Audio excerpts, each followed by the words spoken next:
Hello, I'm Joe McElderry, and you're listening to the Prince of Wales Theatre Show. Joe's right, you know. This is the Prince of Wales Theatre Show, the first. It's going to be full of fabulous artists, pleasant surprises, some delights, and a little bit of me. You can't have it all, can you? Prince of Wales Theatre is in Cannock, that's in the West Midlands. Now, here's an interesting fact for you. Did you know that in the Doomsday Book of 1086, it was called Chinnet? Did you know also it's 20 miles north-northwest of Birmingham? Well, if you didn't, you clearly don't live here. 30,000 people do. And it's 25 years since Cannock's railway station reopened. We'll be talking about another special anniversary a little later on in this show. For one incredible theatre, might so happen to be the Prince of Wales Theatre. If you want to find out about the theatre after you've listened to the show, get over to wlct.org/Cannock/theatre, where you'll find a guide packed full of the fabulous performers that are going to call this place home over the next few weeks and months. This is a monthly show. If you like what you hear, please do not fail to tweet us at POWCannock. That's our Twitter account, and we're proud of it. This episode has show notes at wlct.org/showtime. Seemed suitably jazzy to go with the music and also to go with the show. That's just about enough from me. Let's get on with it, shall we?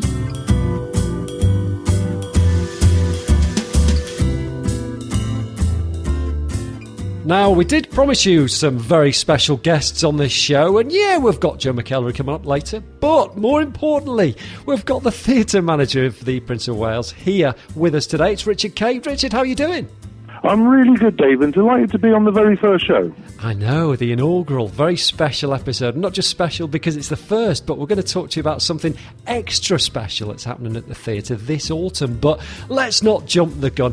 Richard, I'm really fascinated in theatre, as I'm sure our listeners are, and especially the Prince of Wales. Great theatre. You've been involved, as we know, for a few years. We won't go into that in detail. What's involved, though, in running a theatre like the Prince of Wales? It must be a big job. Well, the thing is, Dave, I mean, obviously our audience they come in on the particular night, they see the show, they hopefully go away and, happy and fulfilled and having had a great night.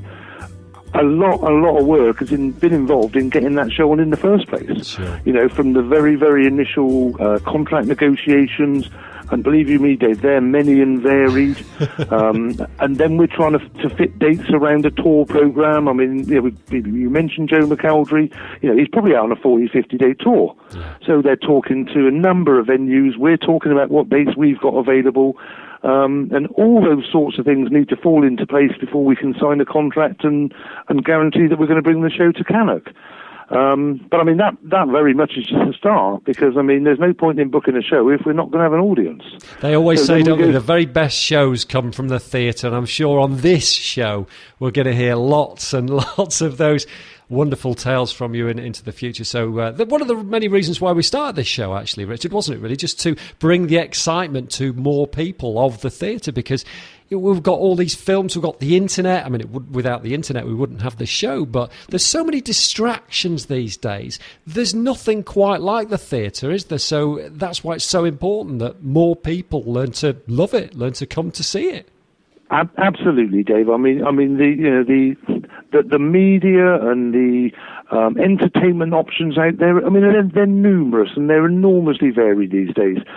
I have to say, and you might argue that I would say this, but I think our customers will say it, and customers are going to see live entertainment and theatre right throughout the breadth of the country. I don't think you can beat a damn good night out, to be honest with you. There's that. We can all sit in with a curry and a bag of popcorn and watch a DVD. But there's nothing quite as fulfilling as putting your glad rags on, wandering down to the local theatre, having a terrific night's entertainment and laughing all the way home. I mean, what better could there be than that? And let's not forget, there's always a beer or two beforehand as well to let the day go. Well, occasionally. It depends on the show, of course. Well, on this show, we're going to be talking about theatre performances coming up at the Prince of Wales. We're also hopefully going to bring you special guests. As we mentioned before, Joe McElderry is coming on very soon to join you. I think what a great way to start this run of great shows here, and I'm really excited to welcome him and welcome you to listen to him later.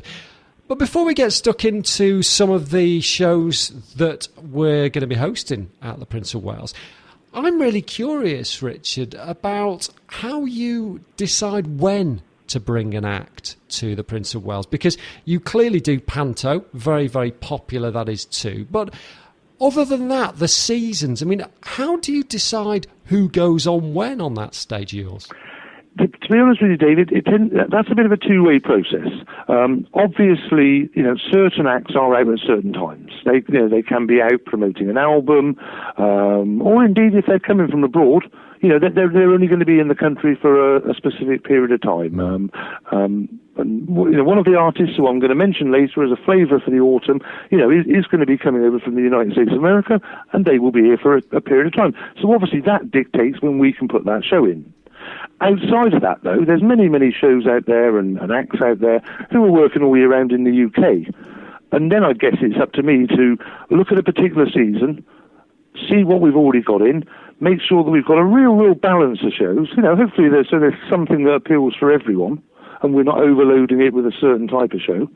And in those instances, then we go and contact the show themselves or the management themselves and say, we can see this particular act working in this season. Can we get it on at the Prince of Wales? So it tends to work in those two different ways. It's interesting, isn't it? And I guess you are the man. If anybody's got requests, get over to see Richard when you got the chance. No, I mean, to be honest with you, Dave, I receive, I do receive phone calls, I do receive emails from customers saying, it would be great if so-and-so could appear, and, we will have a look at all varied things. I mean, we're not going to make any guarantees on that. I can't run a personal service here, obviously, but we genuinely do get requests, and if we think it works for us, we'll have a look at it. Well, tell us about your first pick then. We're into May now. The summer's started to creep up on us, and I can actually see a little bit of sunshine in the sky, which is very rare around here in the north of England. I'm speaking to you in the Midlands, but nice that we've got this two-centre show about us. Give us your first highlight coming forward, Richard. What have we got in store at the Prince of Wales? We too have got a little bit of sunshine here down in the Midlands, Dave. And thinking back, and a rather tenuous link, but think back to the very first Live Aid performance at Wembley Stadium. And who was the highlight of that show? Without a doubt, it was Queen. Yeah. Well, you're not going to see Queen anymore, as we know, because sadly Freddie Mercury's no longer with us. But you can see one of the finest Queen tribute acts here. Band coming over from Ireland called the Bohemians. Oh. And the nice thing about this particular show is that they actually focus on a particular period in the Queen repertoire. So if you think from 1974, when they first hit the charts, to their Magic Tour in 86, it's that particular area that this concert's going to focus on. And I, for one, and I suspect many Queen fans, think that was their greatest times. From Bohemian Rhapsody up to the Live Aid concert and so on and so forth. Without a doubt, that's when that band was at their peak. And they're with us on Sunday the 18th of May. Tickets going really, really well, but we have got some left. And we're expecting great things from them, because that's the very first time that particular band has been with us. I always look back at Queen thinking, I loved the music, don't get me wrong, I thought the music was great, but above all, it was the incredible outfits, wasn't it? It was the shirts and the leotards, and I presume the Bohemians have really captured that. No, without a doubt. I mean, if you look at the publicity material and stuff, the outfits are sensational. And I think the one thing about Queen, and I hear what you said about the music, yes, the music's great, but one thing that stepped Queen up perhaps from some of the others was they understood theatre. Yeah. Without a doubt, Freddie Mercury and Queen were a theatre band as much as they were a great concert band. And you've only got to look at their live performances to see that. They were one of the best live bands that you'll ever see ever, and one of the great reasons is they provided theatre. Well, I'm sure the Bohemians can do them proud, and you mentioned there's Sunday the 18th of May, so you've got to get quick in for those tickets, because it's coming up pretty soon, just less than a couple of weeks from now, actually. 7:30pm, as we mentioned, tickets £18, and available, Richard, at Well, boxoffice.wlct.org. Well, we won't go into too much detail with the web links on the show because we'll have all of this in the show notes on the website, wlct.org/Cannock/theatre. Just rolls off the tongue a little bit, that, doesn't it? All the stuff that you need there and much, much more. And I'm looking forward to showing you around. So just get yourself over to the website and everything's there for you. We're going to... Absolutely. Dave, can I just say there as well, don't forget as well, for those customers that do prefer to ring in and talk to one of our box office assistants, they've always got that option as well. We'll have all those details on the web. Now, before we get moving on to the second pick, the third pick, or maybe even the first pick is going to join us now, Richard. I can hear him knocking on the door. It's no less than Joe McElderry, the winner of the X Factor in 2009. In fact... he actually beat Ollie Mures. Who'd have thought it? Another great star who's come off that show. And he was actually mentored by Cheryl Cole, who makes her comeback on this year's show after a couple of years in the wilderness, quite frankly. So let's pass over the microphone to Joe. What have you been up to all day?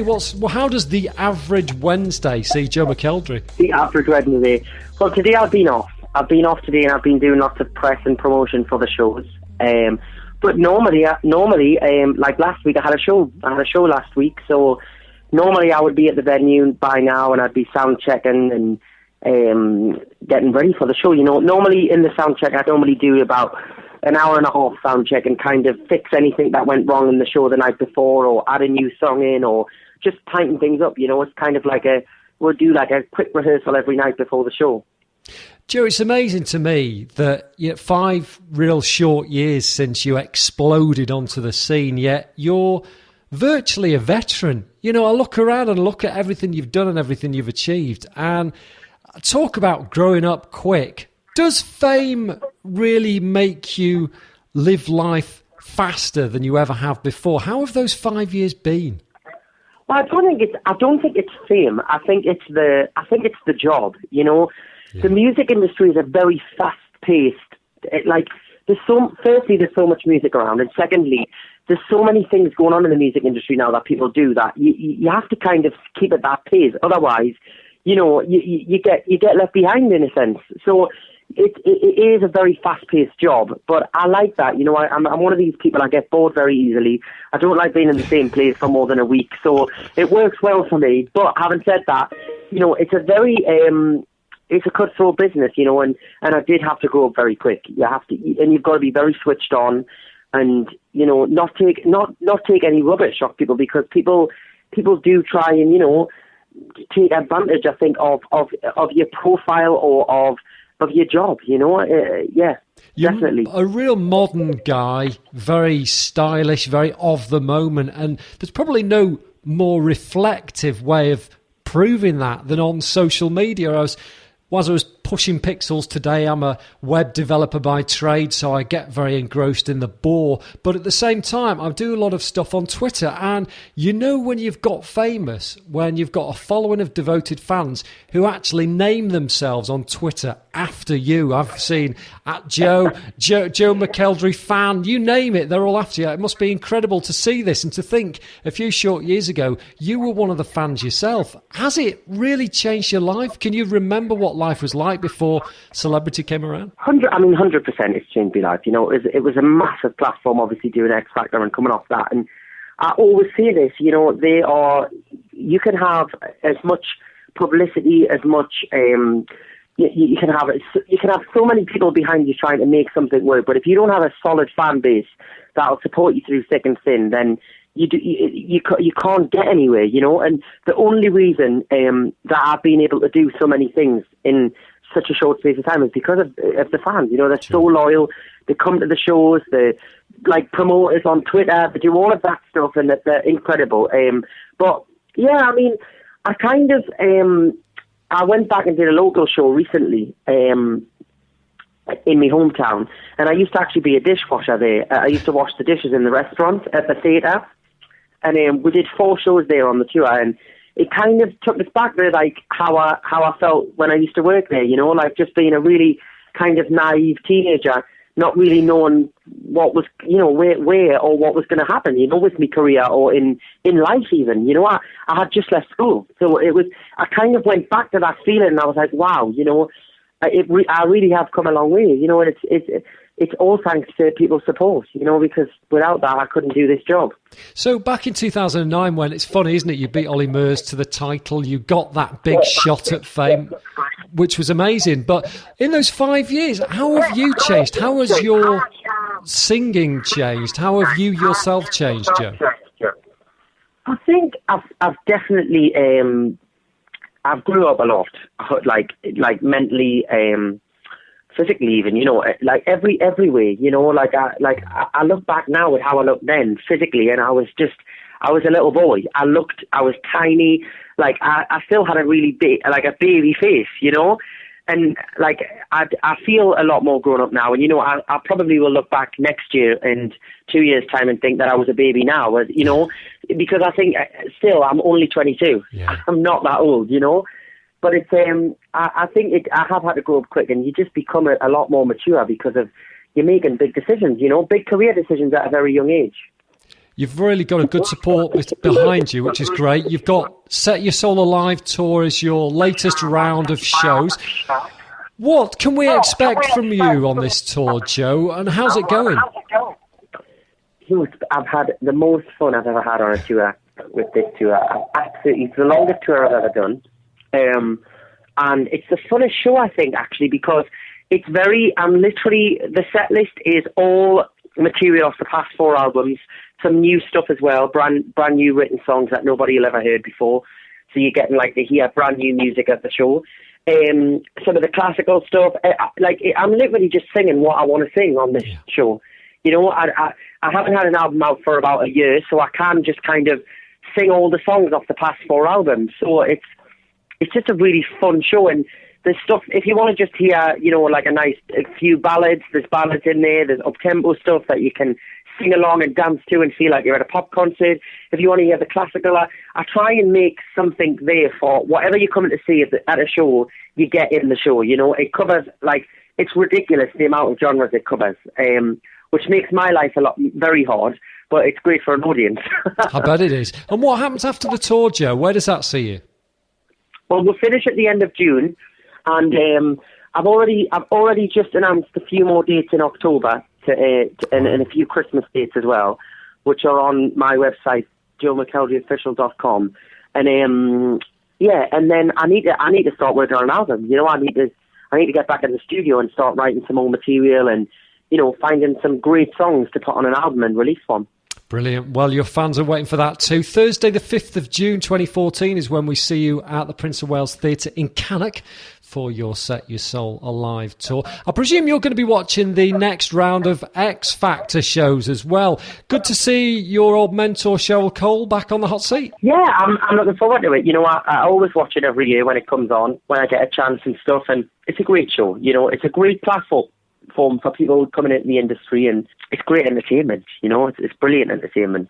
Everybody likes it. Good diversion on a Saturday night. Well, you've been listening to Joe McElderry on the Prince of Wales Theatre Show, and Joe, thank you for joining us today. We really appreciate it. Pleasure. Thank you for having us. I really appreciate it, and I'll hopefully see you at the show.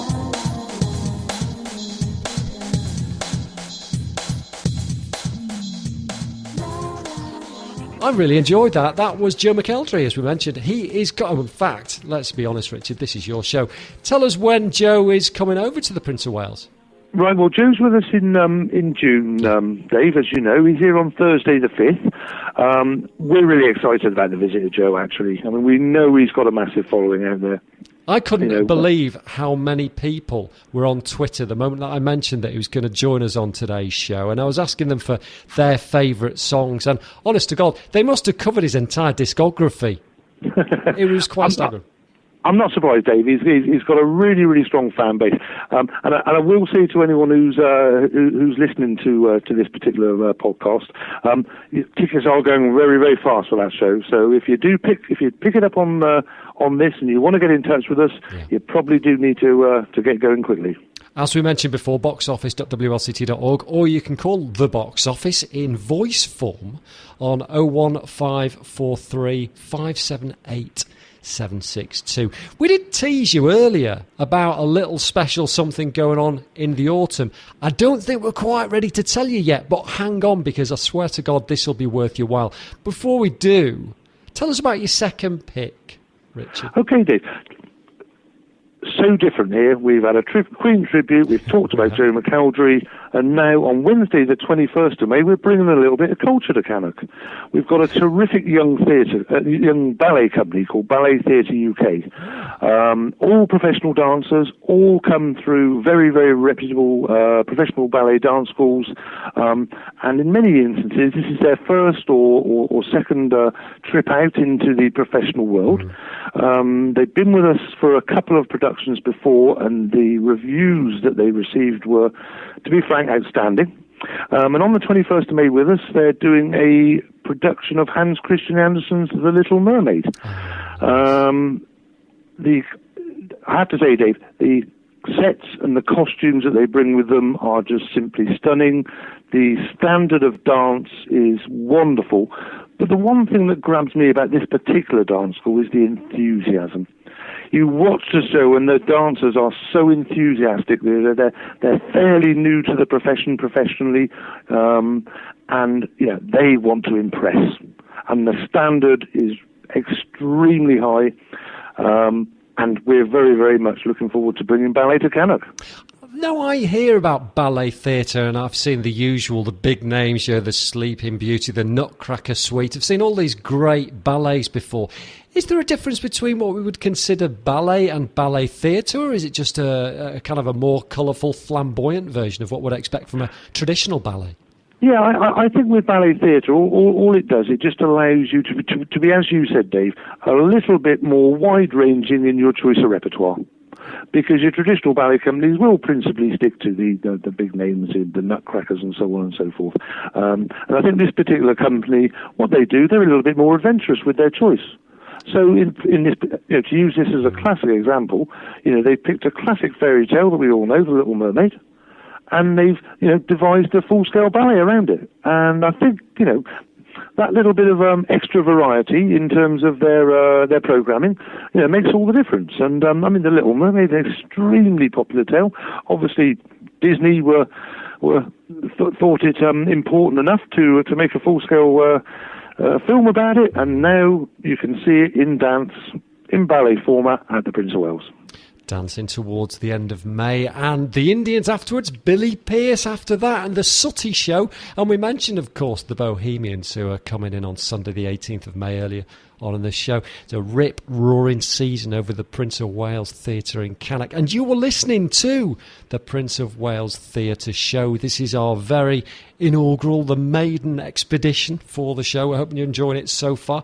We enjoyed listening to Joe. We've heard about a couple of shows coming your way in the not too distant future.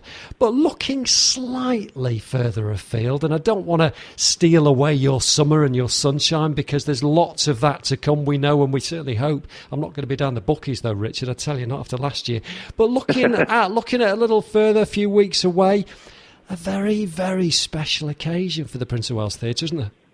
Well, that's correct, Dave. I mean, obviously, as Dave said, there's plenty more shows coming up June, July, and through the summer, and hopefully, I'll have the opportunity to bring you those in future versions of this show.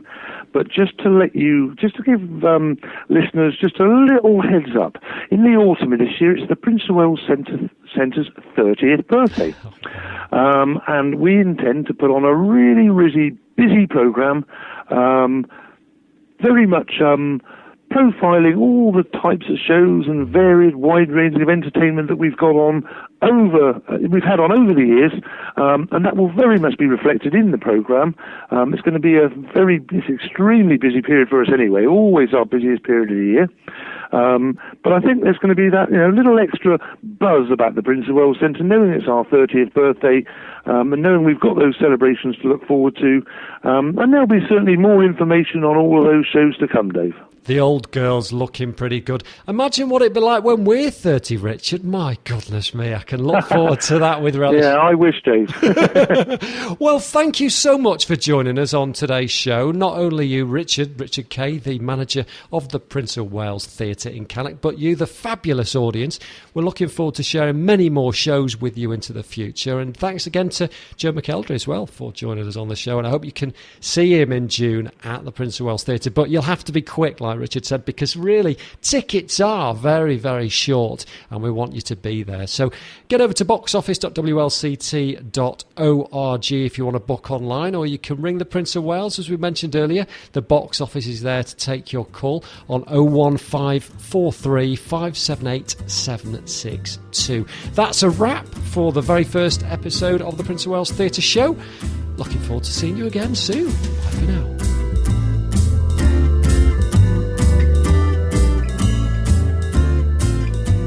The Prince of Wales Theatre Show is brought to you by WLCT, a social enterprise working with councils across the UK, encouraging everyone to be active, creative and healthy. For more information, go to wlct.org.